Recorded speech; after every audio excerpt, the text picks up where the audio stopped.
स्वागत है जी आपका मेरे बर्थडे व्लॉग में। जैसा कि आपने थंबनेल में देखा है कि मैं आज केक बनाने वाली हूँ, डॉल केक। अब सिंपल केक तो बनाना आता है, लेकिन उसकी फिनिशिंग वगैरह अभी इतनी आती नहीं है मुझे। थोड़ी बहुत फिनिशिंग कर लेती हूँ, लेकिन अब जो टास्क लिया है मैंने डॉल केक का, वो बहुत ही ज़्यादा हार्ड होने वाला है मेरे लिए। और वैसे बता दूँ गाइस, मैं एक दिन पहले बना रही हूँ, बर्थडे मेरा कल है, लेकिन मैं आज केक बना के रख रही हूँ। केक का बेस बना के तैयार कर रही हूँ। अब कुछ लोग सोच रहे होंगे कि खुद के बर्थडे पे खुद ही केक कैसे बना रहे हो आप। तो मैं उनको बता दूं कि जहाँ पे हम रहते हैं वहाँ पे केक वगैरह मिलते नहीं है, और अगर केक लेके आए तो कम से कम 1 घंटा 1.5 घंटे का रास्ता पड़ता है। तो मैंने सोचा कि यार मुझे केक आता है तो मैं क्यों ना बना लूँ, मैं क्यों ना सीख लूँ। इस तरह केक मुझे भी ट्राई करने चाहिए। तो देखते हैं जी आज डॉल केक कैसा बनता है। अच्छा बनेगा तो ही वीडियो अपलोड होगा, नहीं तो नहीं होगा। और गाइस आप पीछे देख रहे होगे कि मैंने चादर लगाया है, क्योंकि ये खिड़की में से इतनी धूप आती है ना, पूरा रिफ्लेक्ट होता है, कुछ मुंह ही नहीं दिखता है किचन के अंदर बनाते हैं तो अभी। तो इसलिए मैंने पीछे चादर लगा दिया है, तो उस पर ध्यान मत देना आप। वैसे आपने ध्यान दिया नहीं होगा, लेकिन मैंने ये बता के आपको ध्यान दिलवा दिया है कि ये देखो चादर लगा दिया है मैंने।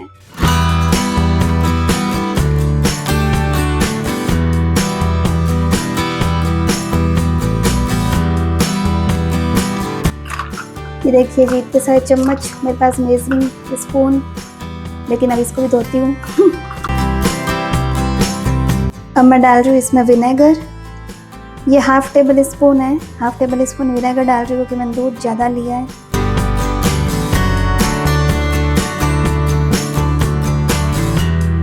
अपने बर्थडे पे खुद से केक बनाने का आइडिया मेरे काफ़ी टाइम पहले से था दिमाग में। मैंने सोचा मैं बर्थडे आएगा ना तो मैं डॉल केक बनाऊंगी। ऐसे तो मैं 2-3 बार केक बना चुकी थी, लेकिन उसके अंदर जो स्पंज था वो मेरा सही नहीं बन रहा था। तो मुझे बर्थडे के दिन जो केक बना रही थी उसमें काफ़ी ज़्यादा टेंशन थी कि पता नहीं केक कैसा बनेगा। टेस्ट वाइज दोनों केक जो मैंने पहले बनाए थे बहुत ही अच्छे थे। एक बटर स्कॉच फ्लेवर बनाया था और एक चॉकलेट फ्लेवर बनाया था। दोनों ही काफ़ी टेस्टी थे, लेकिन उसका स्पंज थोड़ा सा बिगड़ गया था। हाँ, खाने लायक केक था, लेकिन जो बेकरी वाला स्पंज होता है ना वो नहीं बन रहा था।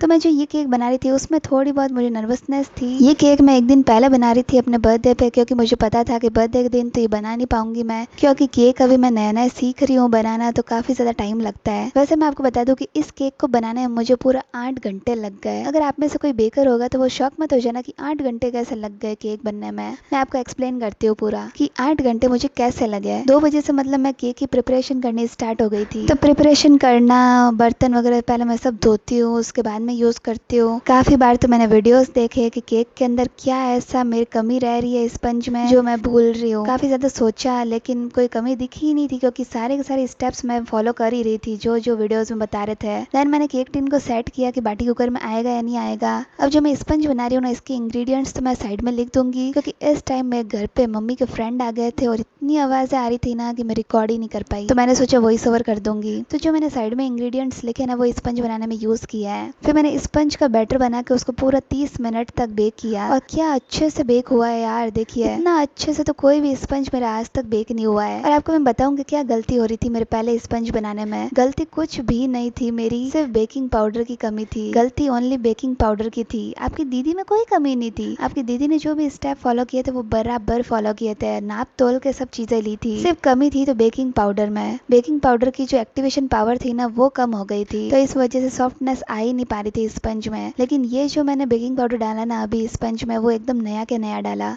तो इतना अच्छे से स्पंज आया ना, इतनी अच्छे से जाली पड़ी है केक के अंदर। मैं ये सारी क्लिप्स लेनी भूल गई थी, क्योंकि घर पे मेहमान आ रखे थे, तो जल्दी जल्दी मैं ले ही नहीं पाई। और सबसे ज्यादा लेट मुझे लाइट की वजह से हुआ। जब मैं केक बनाना स्टार्ट हुई ना, तब से 2-3 बार लाइटें जा चुकी थी। लाइट मतलब आज ही जानी थी। जब भी मैं कोई काम करती हूँ ना, तब भी कुछ ना कुछ होता है। और मैंने सोचा था जब मैं केक बनाऊंगी ना, तो लाइट तो वैसे ही हमारे तो जाती ही नहीं है, तो मैं बनाऊंगी केक तो सही रहेगा, यहाँ पे कोई प्रॉब्लम नहीं आएगी, क्रीम भी मेल्ट नहीं होगी। लेकिन जब भी मैं कुछ अच्छा सोचती हूँ ना, हमेशा मेरे साथ उल्टा ही होता है। मैंने नॉर्मल सिर्फ दिमाग में ऐसे सोचा था कि लाइटें तो जाती ही नहीं है, तो केक आराम से बना लूंगी, जल्दी जल्दी बन जाएगा। लेकिन लाइटों वाला ने पता नहीं कहाँ से ही सुन लिया, उसने लाइट ही कट कर दी। 2-3 बार तो लाइट यूं ही चली गई थी स्पंज बनाते टाइम, तो मैं रिकॉर्ड अच्छे से कर नहीं पाई थी। किचन के अंदर थोड़ा बहुत अंधेरा रहता है, इस वजह से। फिर लाइट्स आई, स्पंज को मैंने फ्रिज में रखा। एक स्पंज मैंने पहले बनाया था, फिर मैंने सोचा लोग काफी ज्यादा है, सबको बांटना है केक, तो इस वजह से मैंने दूसरा मतलब केक और बनाया दूसरे टिन के अंदर। 2 स्पंज तो मुझे बेक करने बनाने में टाइम लग गया। ऐसे करते करते 4:30 हो गई थी। केक बनाना लगता होगा कि हाँ आसान होगा, काफी मजा आता है। हाँ मजा तो काफी आता है डेकोरेट वगैरह करने में, लेकिन जो मेहनत होती है ना वो बहुत ही ज्यादा होती है इसके अंदर। स्पंज अगर बिगड़ जाए तो मूड ही पूरा खराब हो जाता है। क्रीम का भी ध्यान रखना पड़ता है कि क्रीम पिघलने नहीं लग जाए। अभी गर्मियां हैं और राजस्थान की गर्मी तो आपको पता ही है कितनी जल्दी गर्म हो जाती है कोई भी चीज। तो ये जो व्हिपिंग क्रीम है उसका मैंने पूरा ध्यान रखा, बहुत सारे आइस क्यूब्स डाले थे। उसके बाद में मैंने व्हिपिंग क्रीम का ये जो बाउल था वो रखा। इतना ध्यान रखना पड़ता है केक बनाते टाइम। चॉकलेट गनाश मैंने अलग बनाया क्योंकि मुझे चोको वनीला फ्लेवर देना था इसके अंदर। केक की क्रम कोटिंग करते हुए केक का ये जो बेस लेयर जो काटते हैं 6 लेयर में कट किया था मैंने, उसमें भी काफी ज्यादा टाइम लग गया था मुझे। अब केक जब सॉफ्ट बनता है तो ही प्रॉब्लम, केक जब सॉफ्ट नहीं बने तो ही प्रॉब्लम। ये स्पंज इतना सॉफ्ट बन गया था ना कि चाकू से काटने में भी इतना डर लग रहा था मुझे कहीं टूट नहीं जाए। केक की क्रम कोटिंग करने के बाद में मैंने सोचा पहले खाना खा लेती हूँ, तब तक ये ठंडा हो जाएगा केक। क्रम कोटिंग करने के बाद में आधे घंटे अगर फ्रिज में रखते हैं ना तो क्रीम अच्छे से सेट हो जाती है। तो मैंने यही सोचा कि क्रीम सेट हो जाए तब तक मैं खाना खा लेती हूँ, लेकिन उतने में लाइट्स चली गई और मेरा पूरा मूड खराब हो गया। मैंने सोचा अब तो सुबह ही इसको तैयार करना पड़ेगा। मैंने सोचा यार जो रात में काम फिनिश होने वाला था वो अब सुबह तक जाएगा। और आप यकीन नहीं मानोगे, जब से मैंने केक की क्रम कोटिंग करके रखी थी उस टाइम 2 से 3 बार लाइट्स चली गई थी। एक बार तो फ्रिज ही बंद हो गया था। फ्रिज वो होता है ना थोड़ी देर के लिए बंद होता है फिर वापस रीस्टार्ट होता है, उस तरह का होने लग गया। और बर्फ तब तक पिघलने लग गई थी।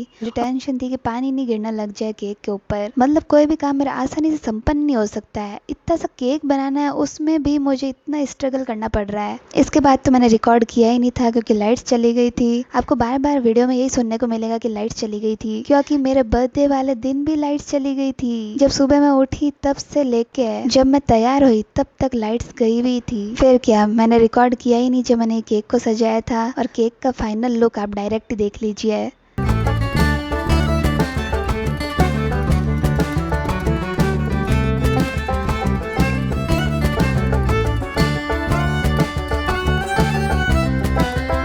क्योंकि मूड जब खराब हो जाता है मेरा, तो मेरा कुछ मन ही नहीं करता यार कि मैं ये करूँ वो करूँ। मूड खराब होने के बाद में बस ऐसा लगता है कि छोड़ देती हूँ काम। क्या मतलब, रात में लाइट्स रही होगी इस वजह से क्रीम मेल्ट नहीं हुई। ये तो भगवान की कृपा है कि उन्होंने इस प्रॉब्लम से तो मुझे बचा लिया, नहीं तो ये प्रॉब्लम अगर दे देते ना तो मैं केक ही नहीं कट करती मेरे बर्थडे के दिन। अभी इतनी फिनिशिंग नहीं है केक के अंदर, लेकिन जैसे तैसे मैंने बना दिया केक। और मैं तो काफी सेटिस्फाई हूँ मेरी मेहनत से कि मेरा इतना अच्छा केक बना दिया। फिर केक कटिंग का टाइम आया। मेरे पापा तो चले गए थे ऑफिस। पापा ऑफिस जाने से पहले बोल रहे थे कि केक कट कर लेते हैं, लेकिन उस टाइम तक केक क्या सेट नहीं हुआ था। मैंने जब ये डेकोरेट करके रखा था ना उस टाइम भी लाइट चली गई थी। तो मैंने पापा को कहा कि पापा शाम को आओगे ना तब हम है ना आपके साथ में और केक कट कर लेंगे, छोटा सा पीस लेके काट लेंगे। पापा के जाने के आधे घंटे बाद में हमने केक कट किया। मम्मी, मेरे भाई बहन और पास वाले आंटी भी आ गए थे। और उनको जब केक टेस्ट कराया था ना बहुत ही अच्छा लगा था उन्हें। केक टेस्ट एकदम बेकरी वाला आ रहा था। और जो लेयरिंग हुई थी केक में वो आप देखिए कितनी अच्छी लेयरिंग आई है इसकी। ऐसे तो यार मैं काफी टैलेंटेड हूँ। थू थू थू थू थू, नजर नहीं लगे मेरे हाथों को, मेरे दिमाग को। खुद से खुद की तारीफ तो कर ही देनी चाहिए, क्योंकि और तो कोई तारीफ करने से रहा कोई आपको अप्रिशिएट नहीं करेगा। आपको खुद को ही अप्रिशिएट करना पड़ेगा अपने आप को।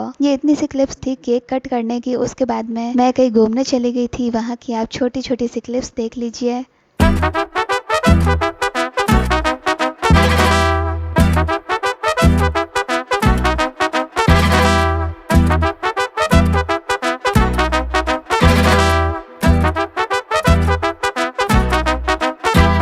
क्या अच्छा मौसम हो रखा था। और ये जो स्वान थे यहाँ पे वो बहुत ही ज्यादा क्यूट थे। इतना अच्छा नेचर वाली फीलिंग आ रही थी ना। ये छोटा सा सिंपल सा बर्थडे सेलिब्रेशन था मेरा और मैं बहुत ही ज्यादा खुश थी इस टाइम। बहुत ही स्पेशल फील हुआ मुझे। और सबसे ज्यादा खुशी तो मुझे ये हुई कि मैंने अपने बर्थडे पे केक बनाया। और मैं बहुत ज्यादा खुश हूँ कि मेरे घर वालों ने और मेरे घर वाले ने बहुत ही स्पेशल फील करवाया मुझे। और जो मेरी यूट्यूब फैमिली है उनको कैसे भूल सकती हूँ। आपने बहुत ही स्पेशल फील करवाया अपने कमेंट से। इतनी अच्छी अच्छी विशेष दी आपने मुझे। इसी तरह से आप अपनी दीदी को प्यार और सपोर्ट देते रहना। हमेशा आपके दीदी के व्लॉग्स इसी तरह से देखते रहना। आई होप आपको मेरा छोटा सा सिंपल सा बर्थडे सेलिब्रेशन अच्छा लगा होगा। वीडियो अगर आपको अच्छा लगा वीडियो को लाइक कर देना, चैनल को सब्सक्राइब भी कर देना। Bye bye.